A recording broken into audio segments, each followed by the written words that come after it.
She lashed out at me in front of her friends. You can't even keep me happy, let alone support me. I grinned, settled my portion of the bill, and walked out. Later that night, she showed up at my place in tears, but my new girlfriend answered the door. Hey everyone, just a quick shout out. Over 14% of you are already subscribed, and it means a lot. If you're new here and like these stories, join the crew by hitting that subscribe button. We're aiming for 10,000.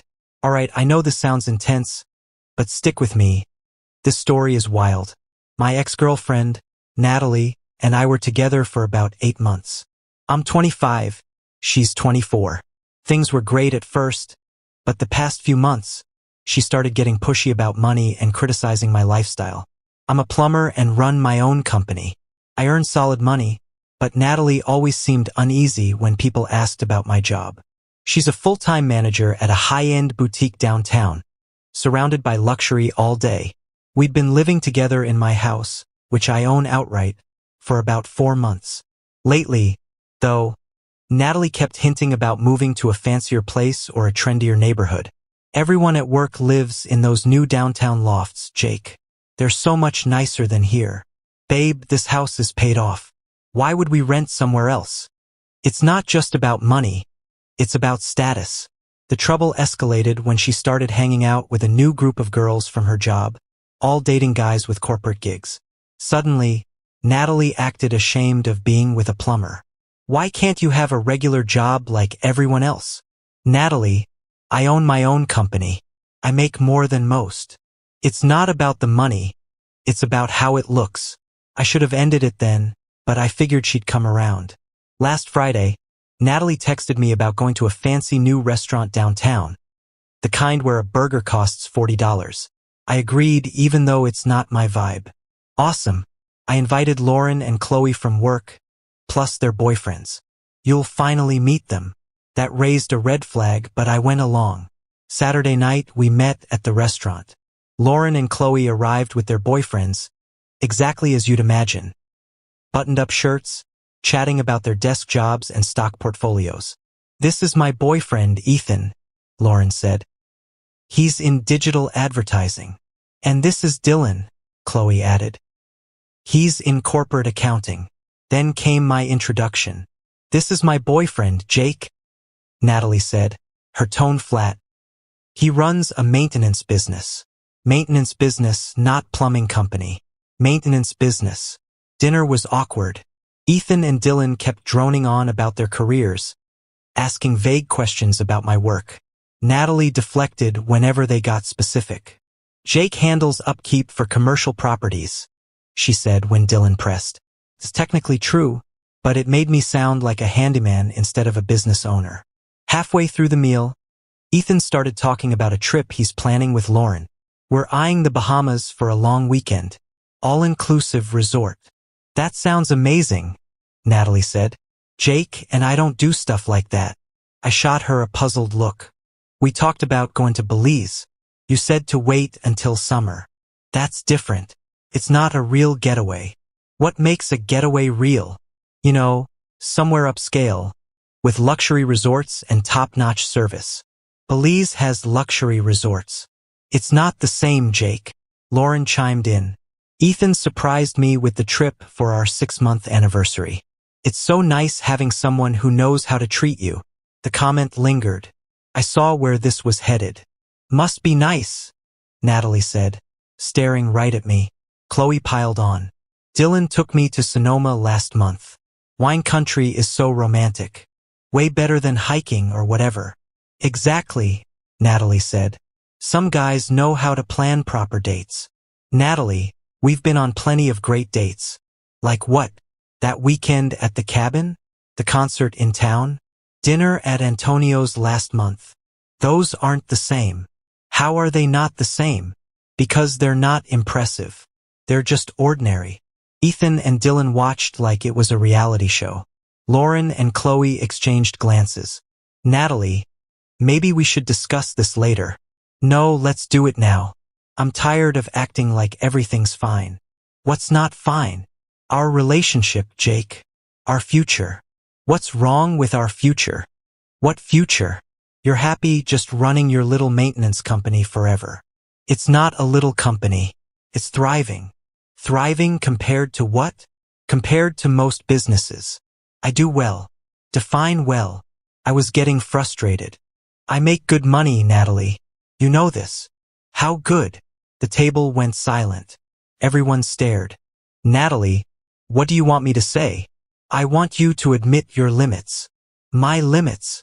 Your career limits, Jake. Your ambition limits. I don't have limits.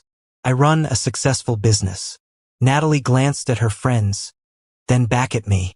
Jake, you can't even keep me happy, let alone support me. The words stung like a punch. Lauren and Chloe gasped. Ethan and Dylan looked uneasy but intrigued. Natalie, what the hell? It's true, Jake. You're not driven. You're not refined. You're just okay with being average. Average? Yes, average. Look at Ethan and Dylan. They have real careers. They get what women want. And what do women want? Success, progress, someone going places. I sat there, absorbing the fact that my girlfriend, who lives in my house, just told strangers I couldn't support her. Then I started chuckling. What's so funny? Natalie asked. You think Ethan and Dylan are more successful than me? They have real careers, Jake. Ethan, you're in digital advertising, right? Yeah. Why? Mind if I ask your yearly income? Jake, don't, Natalie warned. I make about $70,000, Ethan said. Nice.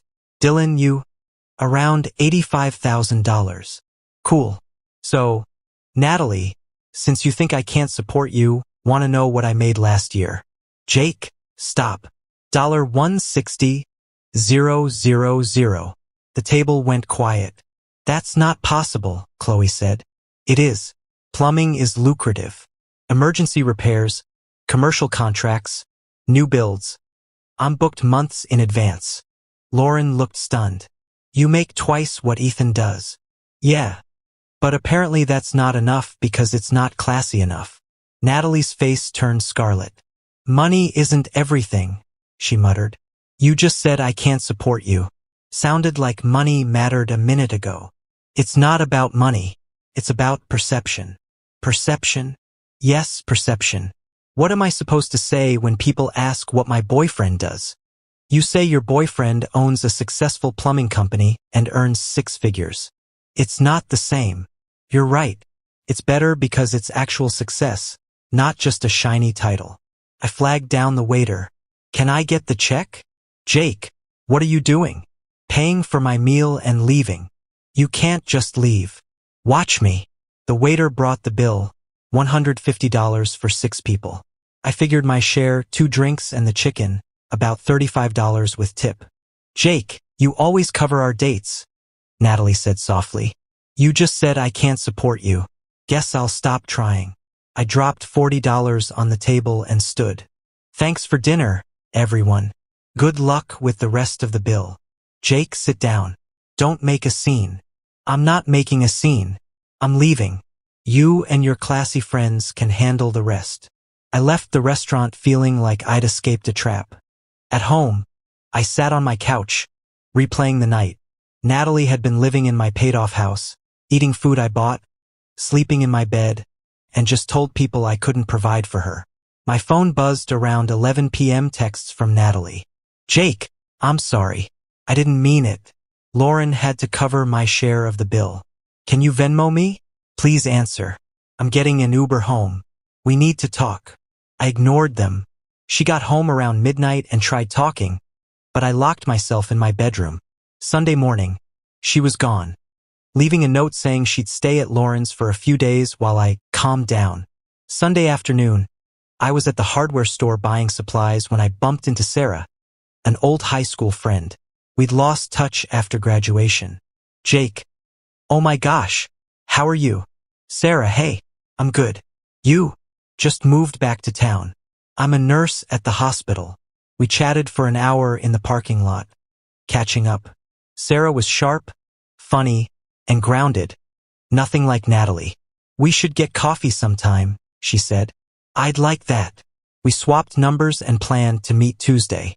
Monday, Natalie stopped by while I was at work and grabbed more of her stuff. She left another note saying she needed time to figure things out. Tuesday, I met Sarah for coffee. We talked for 3 hours about life, work, and dreams. She was impressed by my business. That's incredible, Jake. Starting your own company takes serious courage. Thanks. It's been good to me. I bet. Plus, you're helping people. When my sink backed up last year, I'd have paid anything for a quick fix. A stark contrast to Natalie's attitude. Wednesday, Sarah came over for dinner. I made tacos and we watched a movie. She loved my house. Jake, this place is awesome. You own it outright. Yeah. Bought it 3 years ago. That's unreal. Most people our age are stuck renting. Perk of starting a business young. Thursday, Natalie texted asking to meet and talk. I didn't reply. Friday, she called my mom. They'd met a few times while we were dating, so Natalie had her number. My mom called me later, laughing. Jake, some girl called me crying, saying she messed up and wants you back. What did you tell her? I said if she's foolish enough to be embarrassed by a guy who owns his own house and business, she deserves what she got. Mom, you didn't. Oh, I did. Then I told her you were raised better than to chase someone who doesn't value you. Saturday night, Sarah and I went to a nice restaurant for a real date. She looked stunning, and the conversation flowed effortlessly. No complaints about money or status. Jake, can I ask something? Sure. What happened with your last relationship? You mentioned it ended recently. She was ashamed of my job, thought a plumber wasn't good enough. That's insane. You're successful and hardworking. What else could someone want? Apparently a desk job with a fancy title. Her loss. When I dropped Sarah off, she kissed me goodnight. It was the first time in months I felt genuinely excited about someone. The next Friday, a week after the restaurant fiasco, I was tinkering in my garage when the doorbell rang. I thought it was Sarah since we had movie plans. I opened the door to find Natalie, crying with 2 suitcases. Jake, thank God you're here. I've been thinking all week, and I know I can fix this. Natalie, what are you doing? I'm here to apologize and move back in. I was so wrong. You can't just move back in. Jake, please hear me out. I talked to Lauren and Chloe, and they said I was crazy for what I said. So your friends had to tell you you were wrong? That's not the point. That's exactly the point. Before I could say more, another car pulled into my driveway. Sarah stepped out with takeout bags and a bottle of wine. Natalie turned and saw her. Who's that? That's Sarah. Sarah who? My girlfriend. Natalie's face paled. Your girlfriend? Yeah, we've been seeing each other. For how long? About a week. Sarah reached the door, looking puzzled by the crying woman on my doorstep. Hey babe, she said, giving me a quick kiss. I brought Chinese. Everything okay? Everything's fine. Natalie was just leaving. I'm not leaving, Natalie said. Jake, we live together. You moved out, remember? You needed time to think. I didn't mean permanently. You packed your stuff and left. That's moving out. Sarah stepped forward. Hi, I'm Sarah. I don't think we've met. I'm Natalie, Jake's girlfriend. Ex-girlfriend, I corrected. Jake, tell her we're working things out. We're not working anything out, Natalie. I'm not leaving until we fix this. There's nothing to fix. You showed me who you really are. Sarah looked between us, then at me. Jake, should I come back later? No, stay. Natalie needs to go. This is ridiculous. You're already replacing me? I'm not replacing anyone. I'm moving on with someone who respects my work. Jake, I respect you. You respect me now that your friends know I make more than their boyfriends. That's not true. That's exactly true. Natalie stood there, crying with her suitcases, for another minute before loading them back into her car and driving off. Sarah and I went inside, and she asked what happened. I told her the whole story. Her response was perfect. Jake, she sounds terrible. Who says that about someone they claim to love? Someone who cares more about appearances than reality. Well, I think what you do is impressive. You built something from scratch. That was 6 weeks ago. Sarah and I are official now, and things are great. She's proud to tell people I own my business and never makes me feel like I need to justify my success. Natalie tried calling a few more times, but I blocked her. Lauren texted once, saying most people at their work thought Natalie was out of line at dinner. Last week, I ran into Ethan at the gas station. He seemed awkward but approached me. Jake, hey, about that dinner? It's cool. No, I feel bad. Natalie was harsh. And honestly, I was impressed when you shared what you make. Thanks. For what it's worth, she's been pretty down since you split. Keeps asking Lauren about you. That's too bad. She moved back in with her parents. Couldn't afford a place on her own without your help. So Natalie went from living in my paid-off house to her parents' place. Funny how that worked out. This whole thing showed me some people value image over substance. Natalie wanted a boyfriend who looked good on paper, even if he couldn't match what I provide. She got so obsessed with her coworkers' opinions that she traded financial stability for social clout. Now she's back at her parents while I'm with someone who values what I've built. Sometimes the best revenge is letting people deal with the fallout of their own decisions.